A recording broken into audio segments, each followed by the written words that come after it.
2022年12月某日、フィリピンのネグロス島にあるとある養鶏場。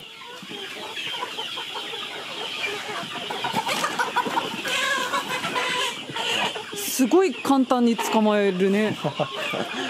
もう鶏歴1年超えますからね。すごい。これはもう特技だね。特技なの。10話。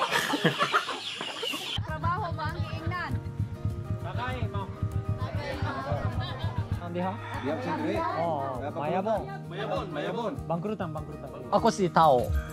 Tao. Human. 現地の人たちとピサヤ語で交流するこちらの男性。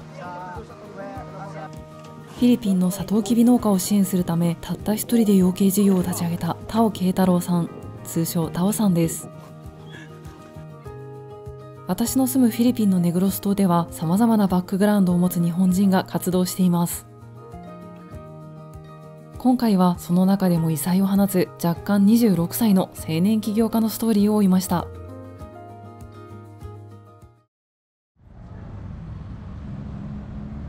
今日は鶏の出荷に同行させてもらいます。クーラーボックスに入っているのはこれから出荷する鶏です。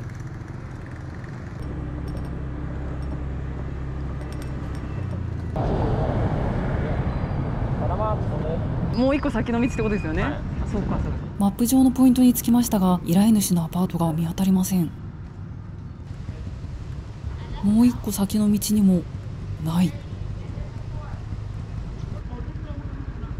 行く先々で地元の人に尋ねます。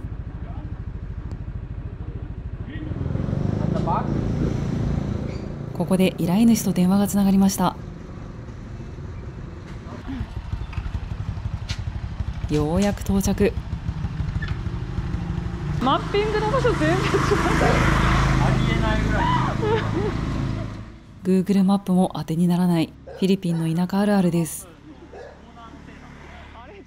Hi sir. Oh, did you cut your hair? Yeah. You look like a farmer, huh? Yeah, I'm already farmer.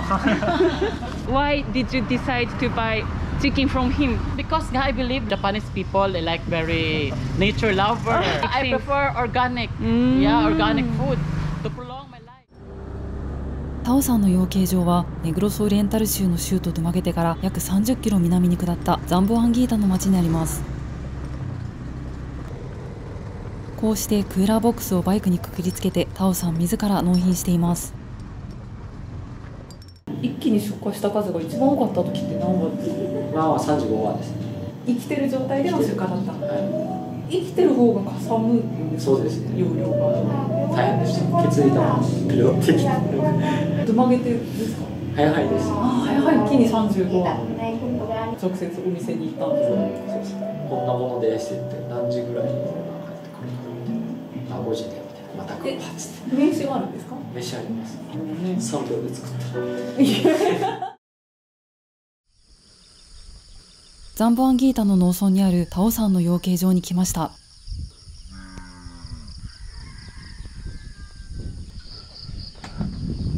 これが養鶏場です。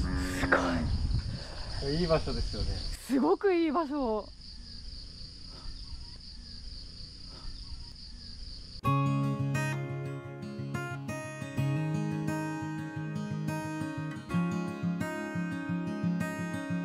養鶏場の周りには青々とした田園風景が広がっています。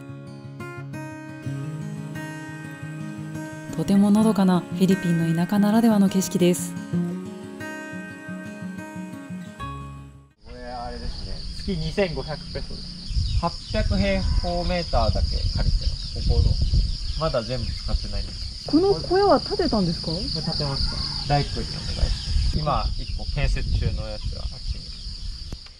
お邪魔します。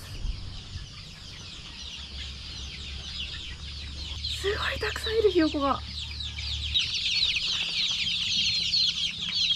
期間はどれくらいかかったんですか？1ヶ月ぐらい。もう僕が指示したのは高さ 2.5 で 3×6 の部屋2つと、2×6 の部屋1つつけてねってだけです。大工代含めて5万ですね。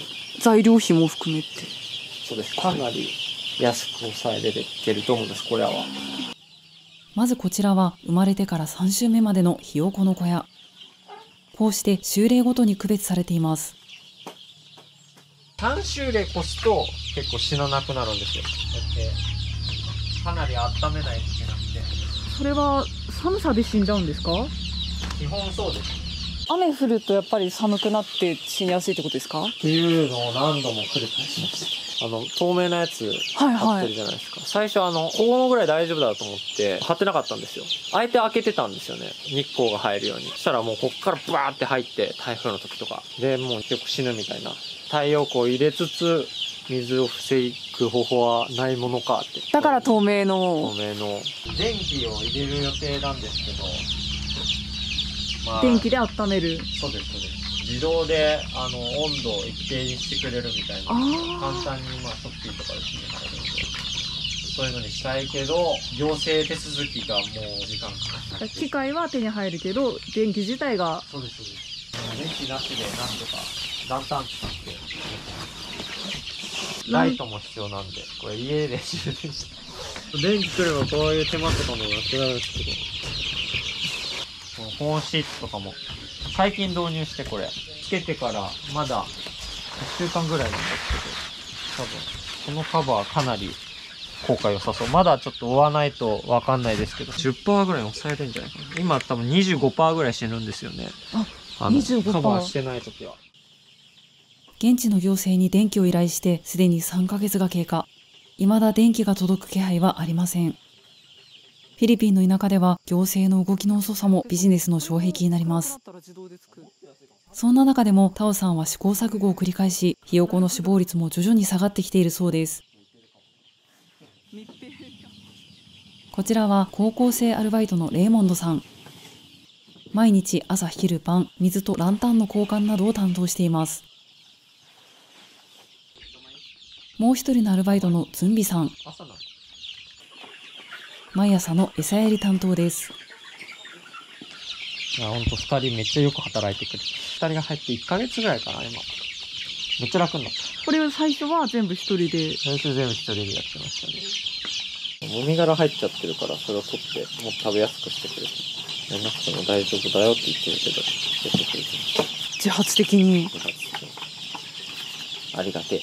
学校を休んで1年間、それでお金がないからって、仕事したりとかしてるような子で、頑張って卒業しようとしてるんですけど、このアルバイトって学校行きながら簡単にできるっていう、僕もすごい助かってるし、彼もすごい一生懸命やってくれてる。そろそろ卒業して大学行かないみたいなんで、雇いたいなと思ってます。正式に。はい。初社員。雇う前は、夜のカエルのとかも自分で来てやってたんですか？いや、もう、ここテント張ってあっちに。泊まってた。マジきつかったよ、2ヶ月ぐらいかな、多分。一番大変だったのはその時ですか？そうですね。多分そうだと思います。まあでもやっぱ課題乗り越えれば乗り越えるほどどんどん問題が出てくるんで、今もレストランに卸してたところが一軒なんか別のところから買うみたいな行動をなんでかわかんないから、じゃあそこを特定しないとな、みたいな。細かい反省というか不満みたいに認めてなかったのかも。やっぱりリサヤ語が全然まだまだだから。私からすると十分ビサヤ語で会話されているように見えるんですが、ビジネスとなるとやはり学びが尽きないんでしょうね。タオさんが初めてフィリピンに来たのは大学3年生の時。国際協力の道に進みたかったタオさんは大学を1年休学し、まず英語を身につける目的でフィリピンのバギオに留学しました。その後インドにも留学する予定でしたが、インドで活動する NGO 団体に連絡を取ったところ、理事の方が偶然同じフィリピンのネグロス島にいることが判明。早速ネグロス島へ渡ってその方の下で語学留学をしながら現地のコミュニティ開発に取り組みました。その時に出会ったのがここザンボアンギータの農家でした。微酸化とか高温コーヒーとか作り方をワークショップ形式で教えて作ってもらって、それをお土産屋さんとか、僕がいた語学学校の生徒さんに売るっていう、13人ぐらい参加して月300ペソぐらい作るので。ビサヤ語はどうやって勉強したんですか？学生時代ですね、一番ビサヤ語スキルが上がったのは村人からなんか分からんことあったらなんか聞いてメモして単語を覚えて、ノートとかスレスバスの中とかで読んで結構勉強しました。日本で勉強できるのビサヤ語。Tinder で Tinder でできんの？ Tinder でマッチしてこれなんていうのみたいな。出会いアプリを先生探しに使った。いや彼女欲しかった。ここの子たちが1ヶ月と1週間。ここは3ヶ月です。こっちはもう温めなくていい子たち。そうです。最初はこういうのとかも買ってなかったんで、雨の日の嫌がりたりとか、あと鳥ない時とか水がガーッと入ってきて、あれつけてこのビニールシートつけてからはこっちでの脂肪はほとんどなくなります。土？ですね。土です。太陽光が入ってくるけど雨は入らないみたいな風にしてると日光で殺菌してくれるんで。あ、土が湿ってると菌が繁殖しちゃってそれで病気になっちゃうってことか。そうです。病気の子？病気になっちゃう。でかくなれない病気だと思うんですけど、当時ちょっと卵が不潔で農家の指導が甘くて、じゃあもう生まれる前からってこと？後から気づくんですけど、生まれた時はですね。農家さんの指導も大事なんですね。そうですね。汚い卵は買わんす。最近はちゃんとプレイしてくれてるんで。これちょっとかなり前だから、3ヶ月前とか4ヶ月前の失敗がキャッシュに響く感じ。隔離してるってこと？隔離してビタミンやって、あとニンニクとジンジャー。病気ってもう見てわかるんですか？わかるやつの方が多いですね。実はタオさんはフィリピンで事業を立ち上げる前に日本の佐賀の養鶏場で修行し、その後カンボジアでも養鶏事業に携わっていました。それでも持てる知識やノウハウで足りない部分は多く、積極的に情報収集しているそうです。フィリピンの大学の人がいろいろ教えてくれてるんですよ。CPU っていう大学が。オンラインでやり取り。そうですね。あと一回訪問もして、授業始める前にも一回相談して。その人のことはどうやって知ったんですか？ Facebook 自分で検索して。はい。基本的にフィリピンってやっぱ情報ないじゃないですか。Google サーチしても。なんで Facebook で調べて、あ、ここの大学の人詳しそうだって連絡した感じですね。そんな高くはないですけど、まあ、一応ワクチン打ってるんで。タオさんが打ってる。僕やってます。その打ち方みたいなのはカンボジア時代に。これ YouTube です。YouTube。今日は出荷の予定が10羽入っています。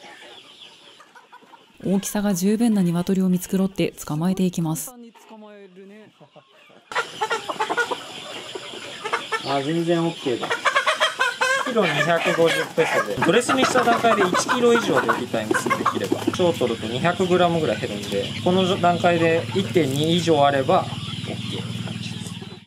最初抵抗あった時期とかありました？したのかな。あ、でもなんか一回日本の養鶏場で修行させてもらった。うん。その時は怖かったですね。捕まえるのに怖かった。カンボジア行った時は大丈夫でしたね。屠殺するとこは僕ん家です。お家で。はい、何学部ですか？水産学部。食べ物に興味があったのは何でか分かります？なんか他の仕事いらなくねって思ってたんですよ。一番生きていくのに根本的なところ。サンバンディータのその山の方の人たちとカンボジアで支援してた人たちってどっちの方がその間引きされてるとしては上でした？完全にサンバンディータ。多分農家の方貧乏じゃないですか、フィリピン。多分その中でもサトウキビ農家の土地持ってない人たちっていうのはすごい大変。収穫できない時は給料がない状態になって、他の仕事もないから、でも貯金もできるほど収穫には蓄えられないので大変になる。一緒にいればいるほど日本人の僕では経験しないような困難に立ち向かっている彼らの姿みたいなのが分かるし、例えばまあかりやすいのは病気とかですね。病気になったのは分かったけど、お金かかるから病院に来ません、死にますみたいなことがあったりするんですよ。自分がその場に携わってて、その死に何もできない。シンプルになんか、自分恵まれすぎてるなっていう感覚はまあ、あります。こんなきついんだ、人生みたいな。僕なんかゆるゲーじゃんって。簡単に満足できるじゃん。衣食住に揃ってたら、それでいいやって思うけど、それ以外の部分では、ゆるゲーじゃない人のために頑張るのがいいかも。ここでタオさんのビジネスモデルを説明します。事業の第一目的はザンボワンギータのサトウキビ農家の経済支援です。まず農家に親鳥、餌、鶏舎を提供し、卵を生産してもらいます。その卵をタオさんが買い取り、有精卵を回収。有精卵を孵化して鶏を育て、約3ヶ月で鶏肉として出荷し、収益を得ます。タオさんのこの事業を支援しているのが日本企業のボーダレスジャパン。国境を越えて社会問題の解決に取り組む起業家を対象にビジネスプランニングや資金調達などのサポートを行っています。フィリピン留学中にサトウキビ農家と出会い、ここで活動したいと決めたタオさん。一度帰国して大学に復学し、マニラの企業から内定をもらい、卒業後はすぐにフィリピンに戻る予定でした。しかし、パンデミックによってフィリピンへの入国が不可能になり、内定も取り消しになってしまいました。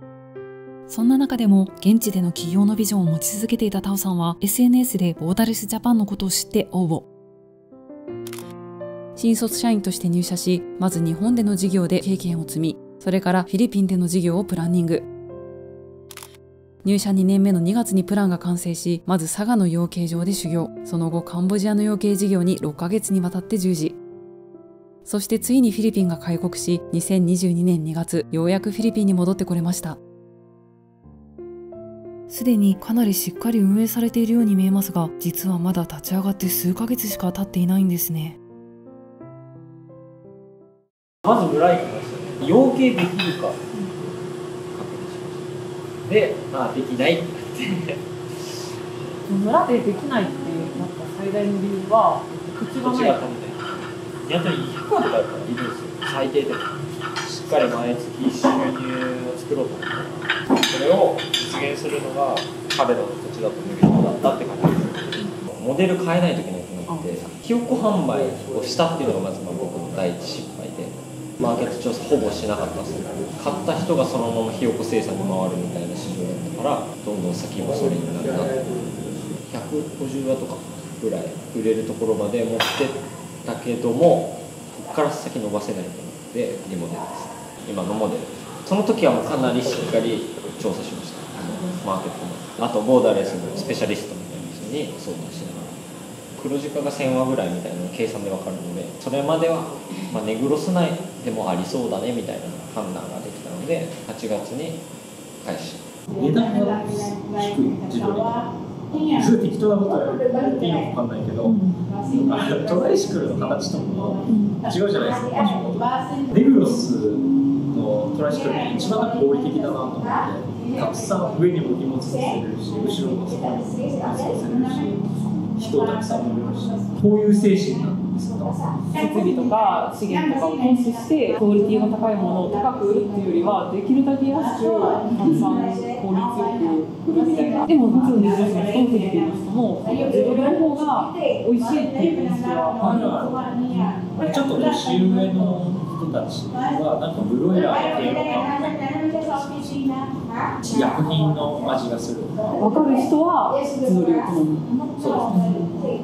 高くても買う。カレンデリアとかでもちょいちょいやっぱり自撮り使いたいみたいな人で、絶対にブロイラーでスープは作らねえって言ってる感じ。供給が足りない、値段ももう上下するしまくるし、手に入らないしあるから、供給できますよみたいな話したら、スープにできるわ、そういう話で取れてるんだと思います。出荷する鶏を持ってタオさんの家に来ました。鶏の処理は近くに住んでいる方に手伝ってもらっています。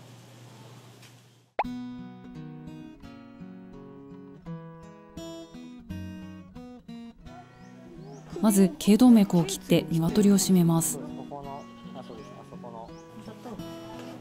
次に締めた鶏を熱湯につけます。こうすることで羽が抜きやすくなるんだそうです。これは脱羽機。鶏の羽を効率よく取れる機械です。実はマニラから昨日届いたばかり。まず実験台の鶏を使って試運転します。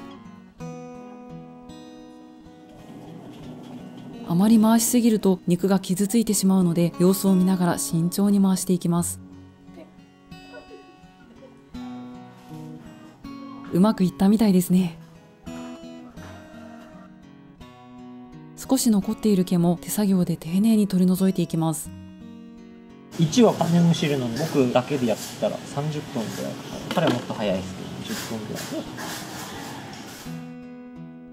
お尻から切り込みを入れて排泄器官と腸を取り除きます。最後に重さを測ります。1羽あたり1キロが目安です。これは羽数が多いとなかなかの重労働ですね。タオさんの家には卵を返す装置、インキュベーターも置いてあります。18日来たところで、これ勝手にこうやって傾けてくれる。その方が生まれやすいって。そうしないと生まれない。どうやって調達したんですか？これはうまげてないと簡単に作れるんですよ。なんか機械に詳しいおっちゃんが売ってる。こっちには生まれたてのひよこたちがいます。このインキュベーターや先ほどの脱羽機、さらに鶏の餌の粉砕機などは電気が必要なため、まだ養鶏場には設置できません。電気が来たらゆくゆくは全ての工程を養鶏場で行う計画です。今日はタオさんが支援しているサトウキビ農家の村に同行させてもらいます。その前にタオさんの手作りご飯をごちそうになりました。機械でミスった地鶏です。自分で育てて自分で殺して自分で料理して食べる。ニンニクと空心菜とトマト、ニワトリとマジックサラップ。マジックサラップないと生きていけない。さらになんとご近所さんがマグロをご馳走してくれました。実は今日はタオさんの26歳の誕生日。買いました。自分へのご褒美。タンプレ。1日あたりの食費は基本100ペソ以内で、だいたい週1000ペソ生活で頑張ってる。普通ばっかりですね。カレンデリアはもう自分へのご褒美感覚ですね。ビサヤ語を話し、地鶏をさばき、マジックサラップで味付けして、ご近所さんと助け合いながら生きる。まるでもう何年もここで暮らしているかのように、地域に根付いた生活を送っているんですね。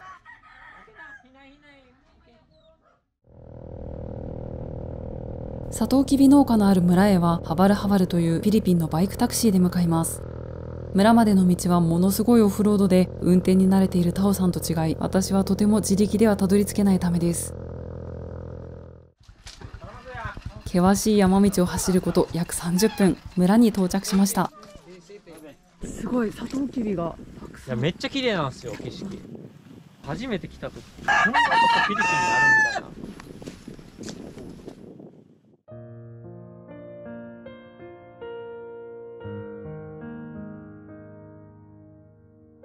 集落の周りにはまるで敷き詰められた絨毯のようにサトウキビ畑が広がっています。海側を見下ろすと遠くにアポ島がぽっかり浮かんでいるのが見えます。これ以上ないくらい最高の景色です。ここ来た時の感動はもう本当に今も忘れられないですね。現在はこの集落の4つの農家で卵を生産しています。この子たちが産んだ卵を買い取ると。そうですね。1個10ペソで買ってます。買ってるというか給料に近いですよね。だって彼らは原料代を負担しなくていいから、彼らのモチベーションと僕のモチベーションが一致するじゃないですか。卵を産ませるように工夫しようとか、しっかり僕が伝えたやり方をフォローしようとか。買い取る卵は4農家合わせて週300個ほどです。この事業を軌道に乗せて携わる農家を徐々に増やしていく計画です。YouTube。かわいい。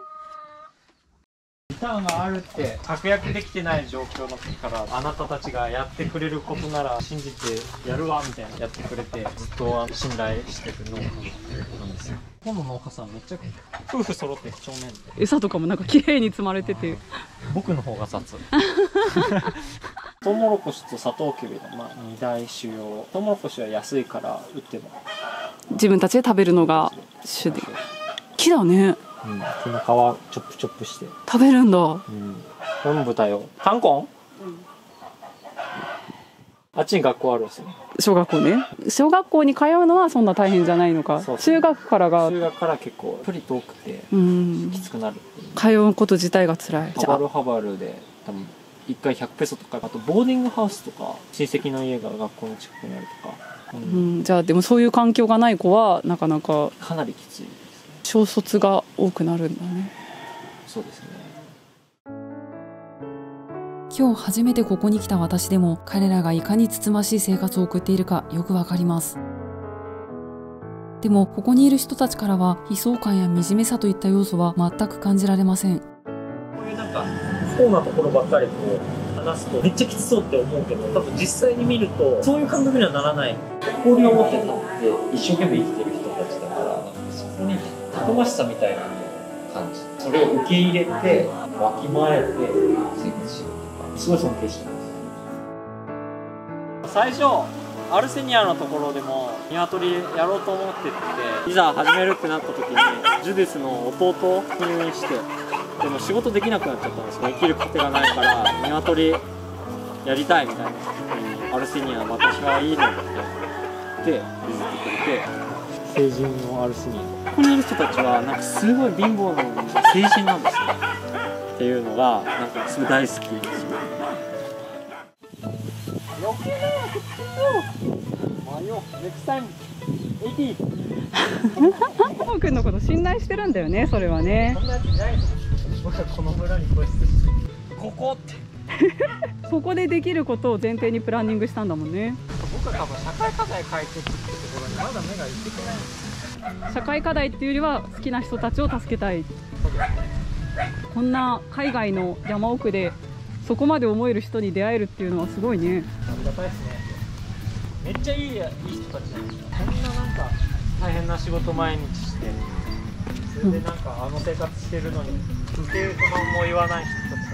途上国の農村はなんかそういう風に生きてる人が多いから、こうやって事業やれてる時に一番感謝してるのは本当ボーダレスジャパン、資金とノウハウ提供と僕を起業家として育ててくれた会社がなかったらこんな風に僕は挑戦できてないし、できたとしても多分規模とかも小さくなってたと思うので、なんかこの年齢でこの挑戦ができてるのは本当に会社なのでめちゃくちゃ感謝してます。2月までに自分のことを食わせられる収入を作る。彼らにはお金を渡してるから、原価も回収できる。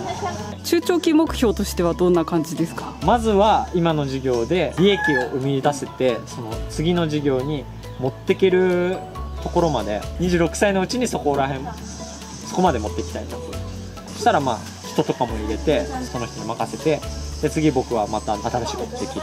どんどんフィリピンの農村とか、漁村も視野に入れてるんですか？水産学部なんで分かんないですけどね、何があるか分かんないんで。フィリピンの農村に人生をかける若者のストーリーいかがでしたか？タオさんの養鶏事業ビサヤチキンの鶏肉はすでにネグロスオリエンタル州の複数のレストランで味わえます。また学生のインターンシップや一般向けのスタディツアーも受け入れています。問い合わせ先は概要欄でご確認ください。